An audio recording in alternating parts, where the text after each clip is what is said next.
Video ইনফোটেকে আপনাদের সকলকে স্বাগত। বর্তমানে আরআরবি এনটিপিসি 2024-এর আবেদন চলছে। যারা আবেদন করতেছেন তাদের সকলকে কিন্তু এসসি এসটি ওবিসি ইডাব্লিউএস যারা পরীক্ষার্থী রয়েছেন বা আবেদনকারী রয়েছেন তাদের সকলকে সেন্ট্রাল ফরম্যাটে সার্টিফিকেট তৈরি করতে হবে, অর্থাৎ ওবিসি এনসিএল, এসসি এনসিএল এই সমস্ত সার্টিফিকেট কিন্তু আপনাদের তৈরি করতে হবে। তো সেন্ট্রাল ফরম্যাটে আপনাদের caste certificate ST SC OBC EWS কীভাবে তৈরি করবেন, এর সাথে কী কী ডকুমেন্ট লাগবে, কোথায় গিয়ে আবেদন করবেন, কিভাবে আবেদন করবেন, কতদিনের মধ্যে আপনারা এই সার্টিফিকেটটি পাবেন, সম্পূর্ণ পদ্ধতি বিস্তারিত আলোচনা করবো আজকের ভিডিওতে। তাই ভিডিওটিকে প্রথম থেকে শেষ পর্যন্ত কন্টিনিউ করবেন, আর চ্যানেলে প্রথমবার ভিজিট করলে চ্যানেলটিকে সাবস্ক্রাইব করবেন।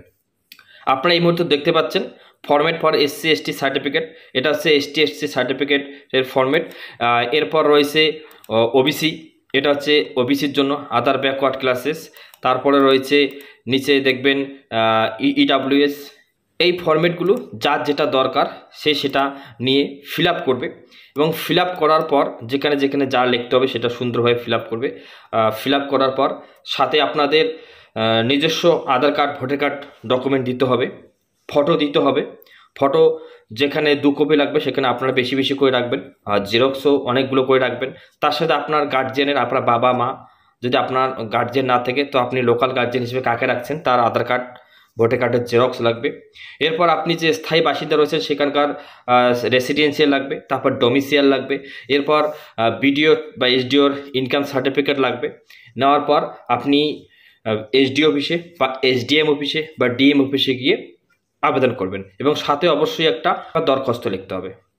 দরখাস্তের মধ্যে এমন কিছু আহামরি না, সবাই লিখতে পারবেন, সোজা ভাষায় লিখবেন যে আপনি কি কাজের জন্য এটা চাচ্ছেন, এনসিএল সার্টিফিকেটটা চাচ্ছেন সেটা উল্লেখ করে দিবেন যে আমার এই কাজের জন্য আমার সার্টিফিকেটটা খুবই দরকার, আমাকে এই সার্টিফিকেটটি এতদিনের মধ্যে দিলে বা খুব শীঘ্রই দিলে আমি খুবই উপকৃত হব। জাস্ট এই কথাগুলো লিখে আপনারা ফর্মটা জমা করে দেবেন। জমা করার পর আপনি 2 থেকে 4 দিন ওয়েট করবেন। ওয়েট করার পর যেখানে গিয়ে জমা দেবেন, বা এইচডি অফিসে জমা দিলে আপনি এইচডি অফিসে খোঁজ নেবেন, বা যেখানে জমা দেবেন সেখানে গিয়ে খোঁজ নিলে কিন্তু আপনার সার্টিফিকেটটা হয়ে যাবে। তো এই যে ফরম্যাটগুলো দেখতে পাচ্ছেন, এসটি ফরম্যাট, ওবিসি ফরম্যাট, এই ফরম্যাটগুলো আপনারা অনলাইনে পেয়ে যাবেন। এবার যে আপনার অনলাইন না থাকে তো আমার যে চ্যানেলের অ্যাবাউট সেকশানে আছে সেখানে আমার হোয়াটসঅ্যাপ লিঙ্ক করা আছে, সেখানে গিয়ে আপনারা লক করে দিলে আমি সবাইকে এই ফর্মেটটি দেওয়ার চেষ্টা করব। তো এইভাবে আপনারা ফর্মটা ফিল আপ করবেন। ফিল আপ করার পর আমি যা যা বললাম, যে ডকুমেন্টগুলো বললাম সেই ডকুমেন্টগুলো নিয়ে আপনি এইচডি অফিস, এইচডিএম বা ডিএম অফিসে গিয়ে জমা করলেই, সাথে অবশ্যই একটা দরখাস্ত দেবেন, জমা করলেই কিন্তু আপনি এই সার্টিফিকেটটা কিন্তু পেয়ে যাবেন 2 থেকে 3 দিনের মধ্যে। তো এইভাবে কিন্তু আপনি আপনার যে এনসিএল সার্টিফিকেটে রয়েছে সেটা কিন্তু ফিল আপ করে জমা দিতে পারবেন। আমি আরও একবার বলছি, আপনার আধার কার্ড, ভোটার কার্ড ডকুমেন্ট, আপনার গার্জিয়ানের আধার কার্ড, ভোটার কার্ড ডকুমেন্ট, আপনার কালার রিসেন্ট ফটো, আপনার বর্তমানকার কালার ফটো লাগবে 2 থেকে 3 কপি, আপনি এটা তুলে রাখবেন, যখন যেটা লাগবে তখন সেটা দিয়ে দিবেন।